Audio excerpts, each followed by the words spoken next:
Welcome to Drink and Spill with Nelly, where we talk about, the dark side of business or climbing the career ladder. I like to personally call it the shaky side of business anyway. And I have with me an awesome guest, Mr. Jerry Igwilo, CEO founder WYNK.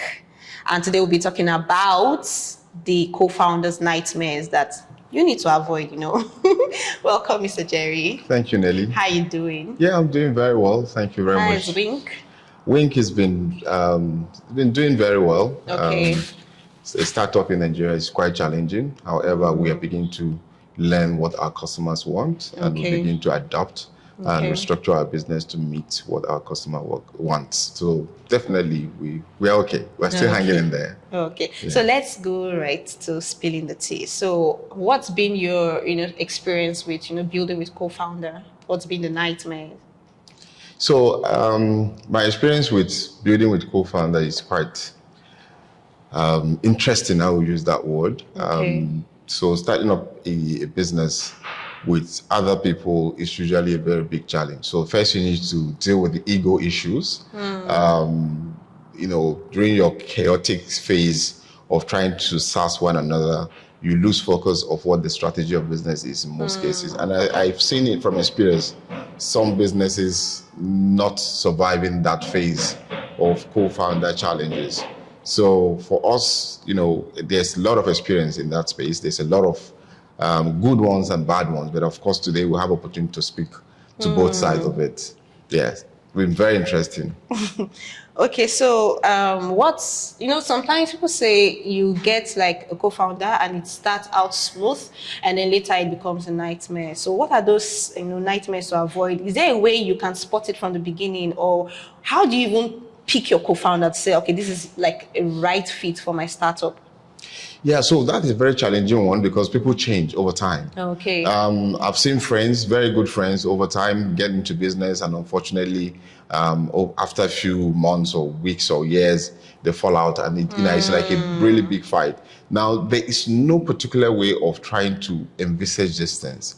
However, there are, for me, some pointers that one needs to, kind of see quite early in the relationship.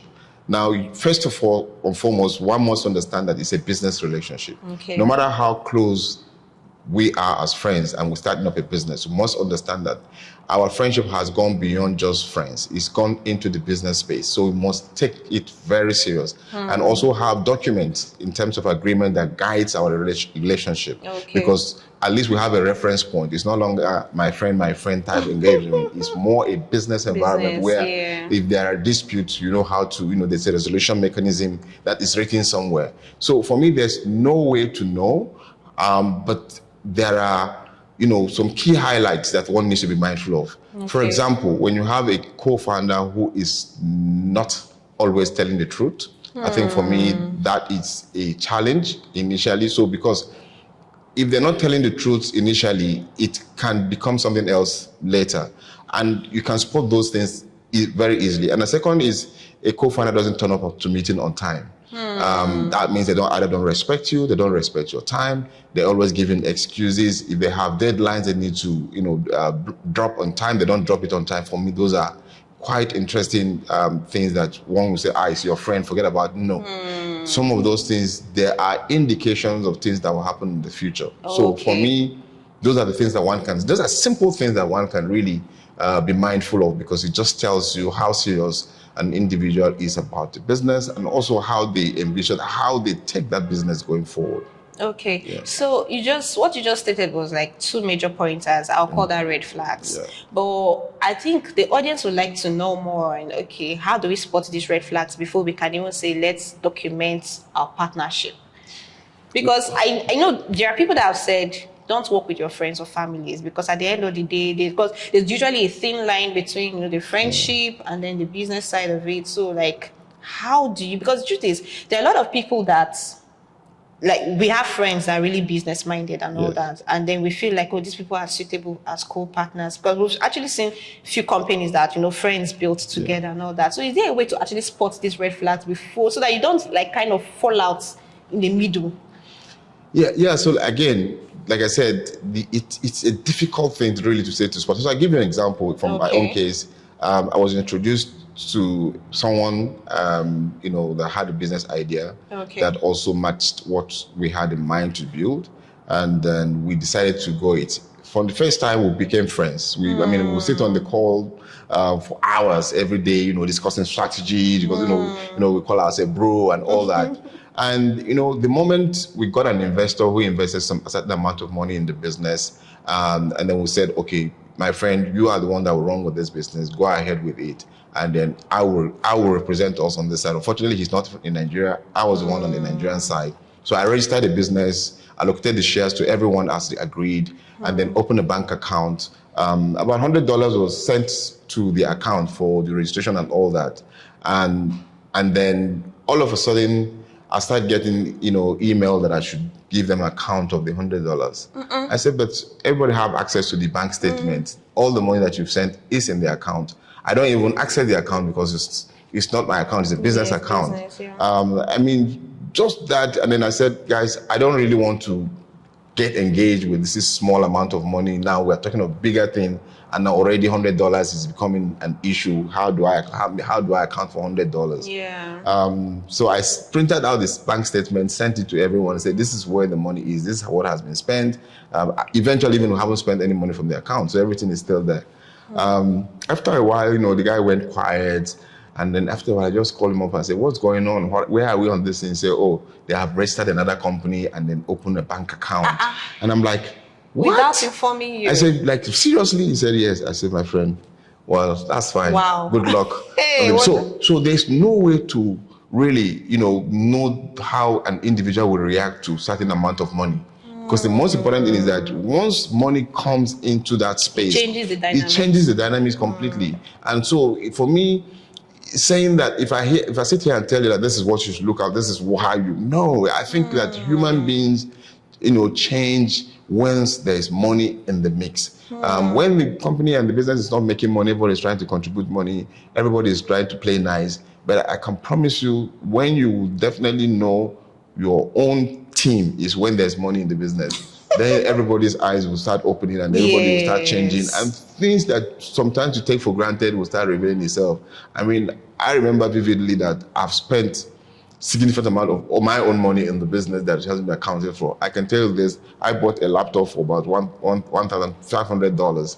And the guy called me and said, oh, he doesn't have a laptop. One of our team members needed a laptop. I sent my laptop to him with hope that I will get a refund. I didn't get the refund. It was not accounted. Today, the business is nowhere. Because after they started calling me that, they want me to get involved, I said, no. Wow. I'm not moving on with this business. I'm not putting any time anymore in this business. Since you have done that, you have gone and opened another business, set up another business, open up another bank account. Good luck. And I'm happy for you. The business didn't go anywhere, right? Now, I'm not happy about it, but I already know that there's nothing I can do to make that business move to anywhere, because the individual I'm dealing with can definitely not make it go anywhere. Yes. No matter how good the strategy is, already there's a challenge. So for me, it's difficult to say that this is how but the moment you understand, you see those challenges, you can step out. For me, just don't sit in and, try and work it out. It usually doesn't work. And for me, if you can do it alone without a co-founder, I think that's the best. Honestly, that's the best. From my experience, you just need to decide what you want to do and go ahead and do it. Co-founders, depending, you say, you need a technical co-founder or you need a business type, hire the individual. True. Hire the individual, pay the individual, and let them do the work. If you don't have the money to hire them, bootstrap. Do what you can until you are able to hire them. Hire them as employees, pay them. If they don't perform, you sack them.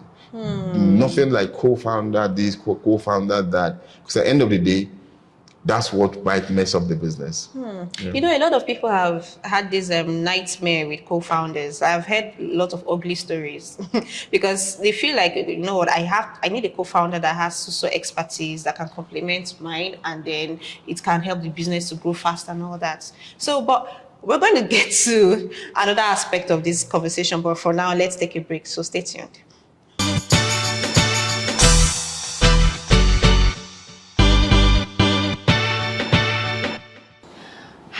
Welcome back to Drink and Spill with Nelly, and I say have my awesome guest with me, Mr. Jerry Igwilo. So, Mr. Jerry, how do you advise for founders to like create like a document that structure, the financial shares?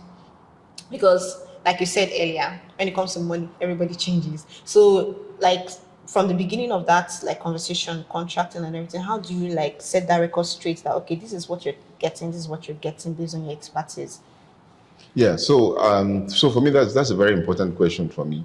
Okay. So as a startup, it's very important that from day one, everyone knows what their expectations are in the business.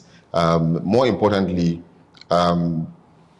if you don't do that, you give room for what I call mental masturbation. And sorry for the English. People sit down and start writing numbers in their head that does not exist.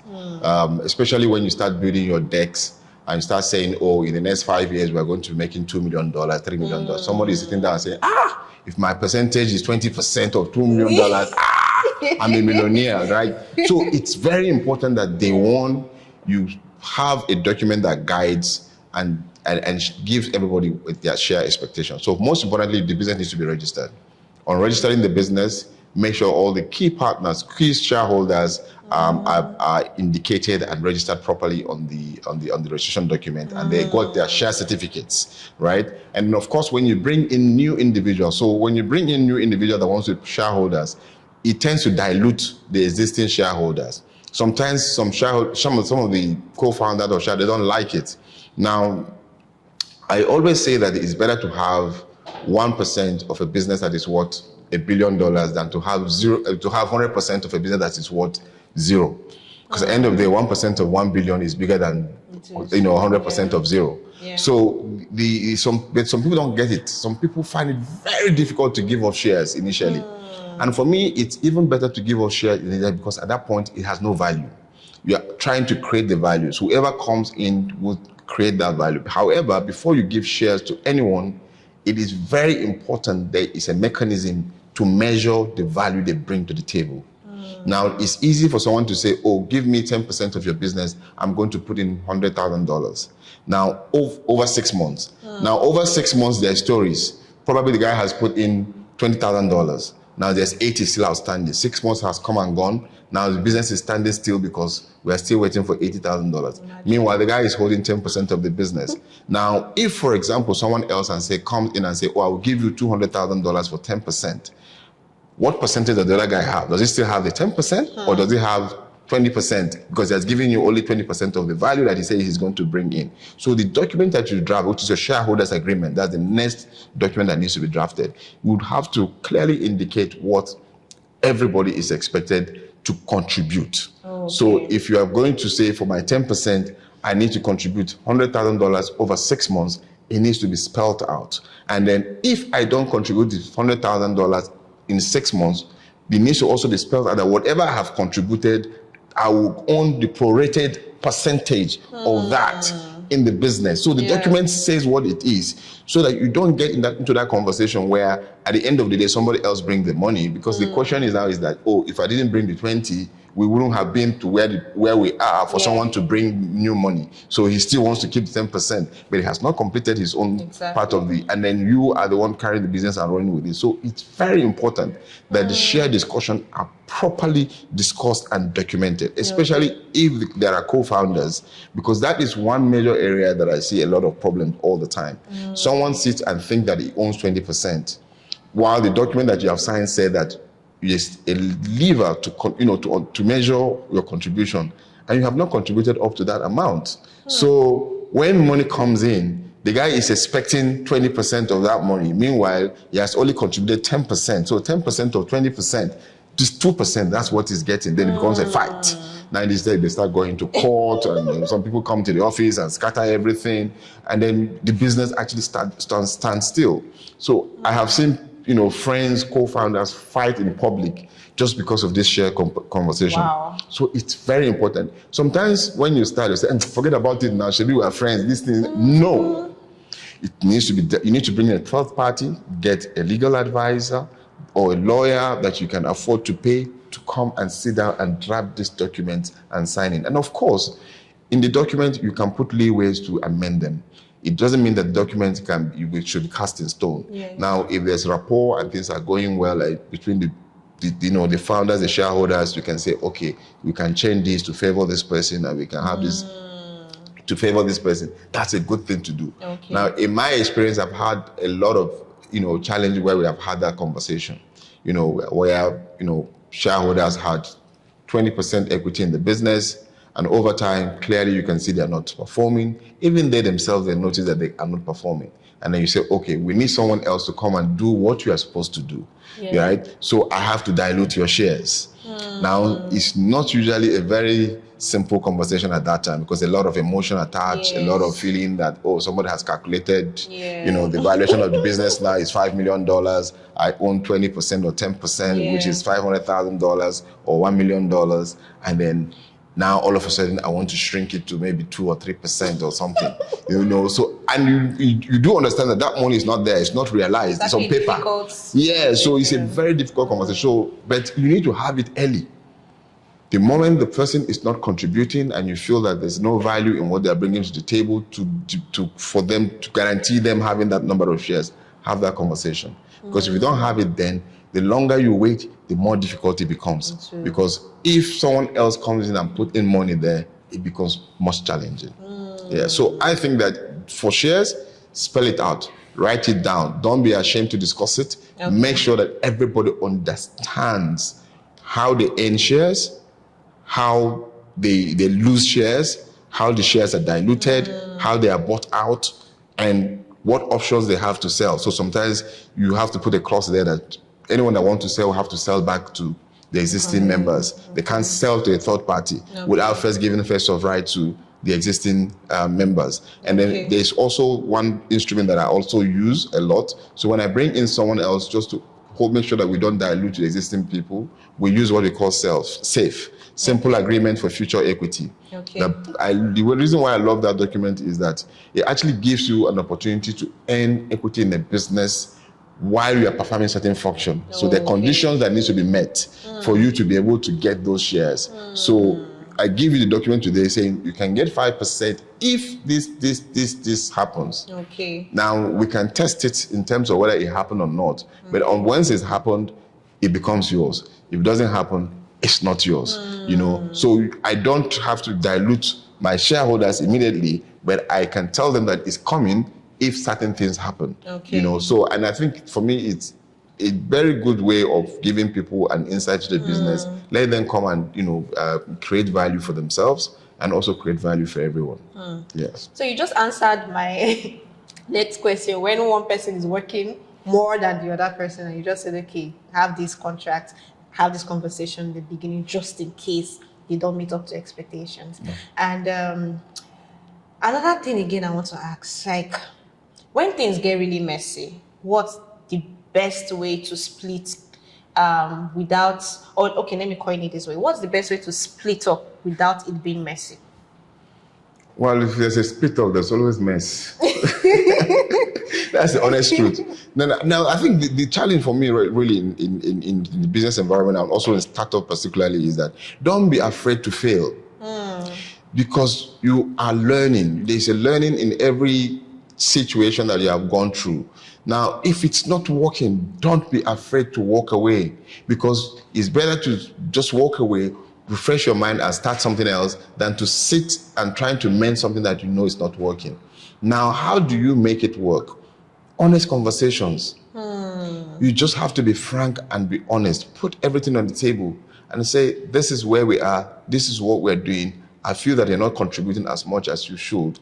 What do we do? Sometimes, if the other party, they are reasonable enough, they can say, oh, okay, I understand this is my challenge, this is my challenge, I can change. Give me 2 months, give me 3 months, I can change. Then you can say, oh, in 2 months or 3 months, if you don't change, what happens? It gives you a lever to say, okay, in 2 or 3, you can revisit, no problem. That makes sense. You already know that it might not happen. But because you have had that open conversation, that individual then will put themselves in a position where in 2 or 3 months, you know that they will not perform. They will not perform, and they'll come back to the table and you say, I told you, so what do you want us to do? They will give you, the option. But I think that whatever happens, just don't allow your emotions to take charge, because that is where things just get unnecessary out of hands. You know, you see people going to court for a company that does not worth a dime.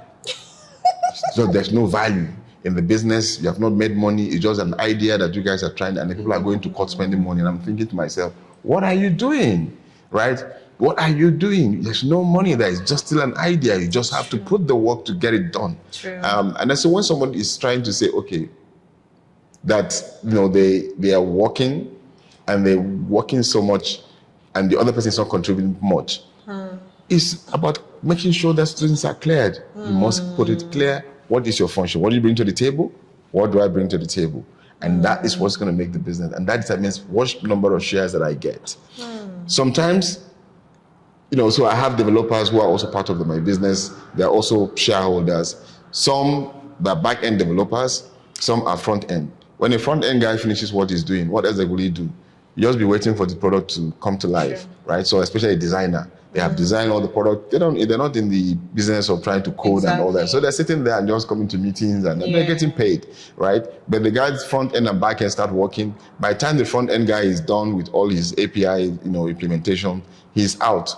There's a back end guy that sits with the problems. So when there's issues, they say, oh, it's back end. It's very seldom times you see there's a change that you need to do from the front end that they call the front end guy. So at that point, it's maintenance. So the back end guy might be carrying the weight, or it has moved to the business development guy. Now the business development guy needs to go out there and make sure that there's business, right? Those guys now will be there spending money, spending time to convince people. So when each of the parties get busy is different. But sometimes somebody will feel that they are the ones that is always busy, right? But they should be compensated. Let's not make anyone feel that they are giving more than what they are getting. Exactly. Because that also, cultivates that, sense of unfairness, which you also don't want in your business. Exactly. Yeah, it's been such an insightful conversation. And for those of you who are actually thinking of getting co-founders, I hope you can learn a thing or two to ensure that you don't make these mistakes. And please don't go choosing friends and families to be your co-founder just because of the relationship you have with them. This is strictly business and you have to be careful with who you're working with. But before we go, I have a mystery question to ask Mr. Jerry from one of a member of our community. He is asking, you just answer in a minute or two before we wrap up. He is asking, my co-founder has changed the entire business model. What can I do? Without consulting him, actually, what can I do? Yeah, well, of course, so let me rephrase because I don't have the full information. Now, for the co-founder to have that right to try and do that completely without him, it means that probably he is not actively in the business. Because if you are actively in the business, it's not easy for that to happen without you, right? I always say to people that when you are in any environment, especially in a business environment, make yourself so important that it's very difficult for business to fire you. Now, if your co-founder can change your strategy, your business model without consulting you, then what value are you bringing to the business? Right? So that's a question. So there's a gap there. There's a gap in that comment that I didn't get. If you are just a financial investor in the business, the guy has a right. True. Because your own is to bring money, he has to get sure the business survives. He has the right to do that. He doesn't have to consult you. Of course, consulting is a courtesy because you're part of the business. But if you feel strongly about the business and feel that that's the right direction to make the business work, it will move. Especially in an environment where the startup is, you make your differences, you make your changes quickly or you die. So I don't have enough information to answer that question. But if the way that question is put is correct, then that individual needs to re-strategize their participation in that business because really there's no value they're adding. No value, exactly. Really, very important, and that's a brutal way to look at it. Thank you so much, Mr. Jerry. I really learned a lot from you today. Thank you so much. Yeah, also I have hot tea coming up this weekend, so I'm going to be reading more business saga stories on my couch so that we can learn a thing or two, and you can also engage with us.